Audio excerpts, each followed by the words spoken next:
and medium-sized enterprises, and gender equality and women's empowerment.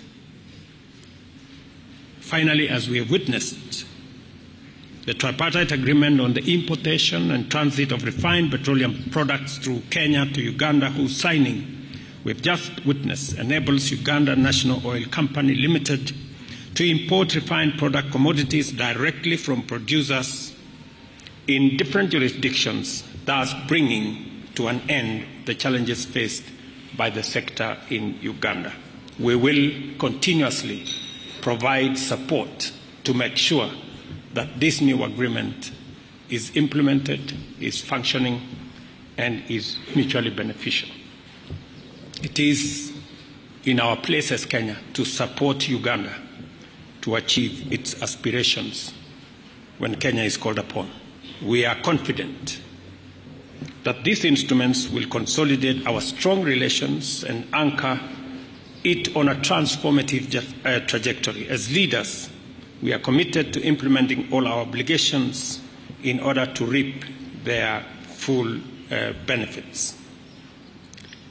Let me also confirm that we have agreed in the joint communique that's going to be issued later on making sure that trade between our two countries is unimpeded, either by tariff or non-tariff barriers or levies that are arbitrarily levied. We've agreed that the common principle will be the full implementation of the EAC customs and other infrastructure that support trade between East African countries. And therefore, all the issues around rice and juice and furniture and eggs and chicken and sugar and all the other issues are now resolved. We have also agreed that we will now explore jointly the extension of the pipeline from Eldoret to Kampala that will form the conversation in the next joint ministerial committee. We have also agreed to synergize matters on environment to see how we can build our restoration of degraded wetlands and fragile ecosystems, including our water towers that is currently being undertaken in Kenya, including the planting of 15 billion trees, to see how that can be synergized with what is the environmental program that is going on in Uganda, understanding and realizing that climate change has no boundaries. We have also agreed jointly on matters of peace, security and stability in our region, and we hold common position on what should happen in Eastern DRC, in South Sudan, in the Sudan, in Somalia, and in our region in general.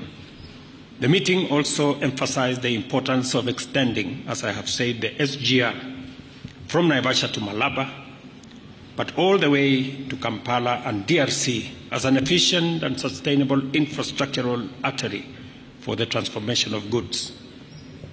We have obliged our respective ministers to take joint urgent measures to mobilize resources for the implementation of this regional shared infrastructure and report on progress by the end of this year.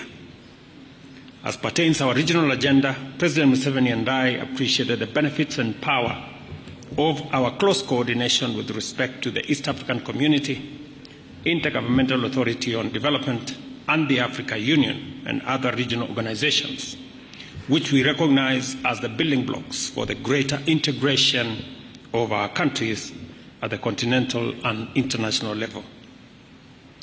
I appreciate with tremendous gratitude President Museveni's contribution and selfless dedication to building a robust East African community and transitioning it into a federation of shared vision and values. I have also expressed to His Excellency the people and the government of Uganda the appreciation of Kenyans from all walks of life for Uganda's endorsement of the Kenyan candidate for the position of Africa Union Commission chairperson, and assured him of our full confidence that our candidate will deliver effective leadership at the Commission. We also shared our concern about the threat of terrorism and insecurity in our region and affirmed our commitment to strengthening regional peace and security approaches and programs. Kenya will continue to consult and work closely with Uganda in addressing security challenges in our sub-region, including in the Sudan, South Sudan, Somalia, DRC, and elsewhere.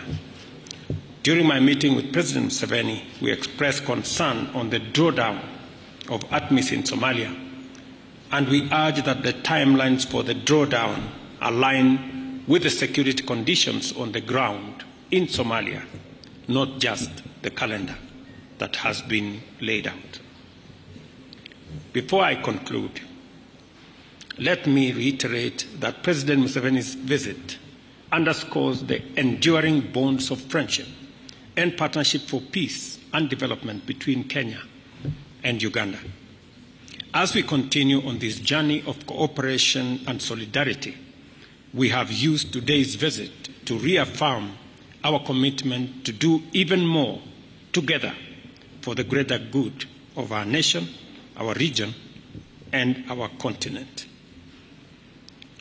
We have also agreed on the border issues that have been of concern to border communities, and shortly we will be visiting those regions with a view to bringing the communities together.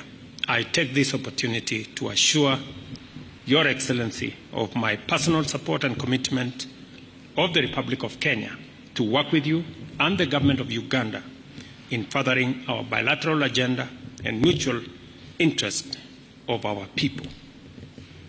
Finally, I wish you, Your Excellency, and the great people of Uganda our best wishes for prosperity in Uganda and in our region.